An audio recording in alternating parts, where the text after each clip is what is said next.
آج ہم ایک دلچسپ سوال کا جواب دینے جا رہے ہیں۔ ایسا کون سا جانور ہے جس کا گوشت کھانا تو حلال ہے لیکن اس کا کاروبار کرنا یعنی بیچنا حرام ہے؟ آئیے جانتے ہیں۔ جی ہاں، وہ جانور ہے قربانی کا جانور۔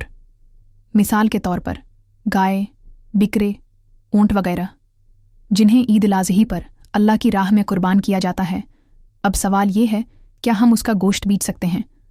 نبی کریم نے فرمایا، جو قربانی کرے وہ اس کے گوشت سے کھائے، ذخیرہ کرے اور دوسروں کو دے، مگر گوشت، کھال یا اس کا کوئی بھی حصہ بیچنے کی اجازت نہیں۔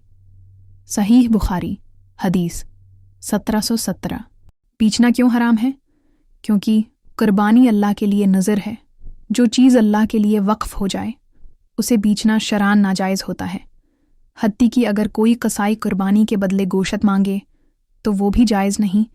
کھانا جائز، بیچنا ناجائز، تو یاد رکھیں قربانی کا گوشت خود کھانا جائز ہے، رشتہ داروں کو دینا، فقراء کو دینا جائز ہے، لیکن بیچنا جائز نہیں۔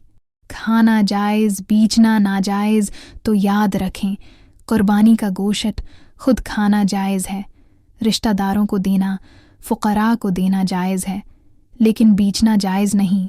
پیارے بھائیوں اور بہنوں، قربانی عبادت ہے، تجارت نہیں۔ ہمیں چاہیے کہ اس عظیم عبادت کو خالص نیت سے کریں اور اس کے آداب کو مکمل طور پر سمجھیں اور اپنائیں۔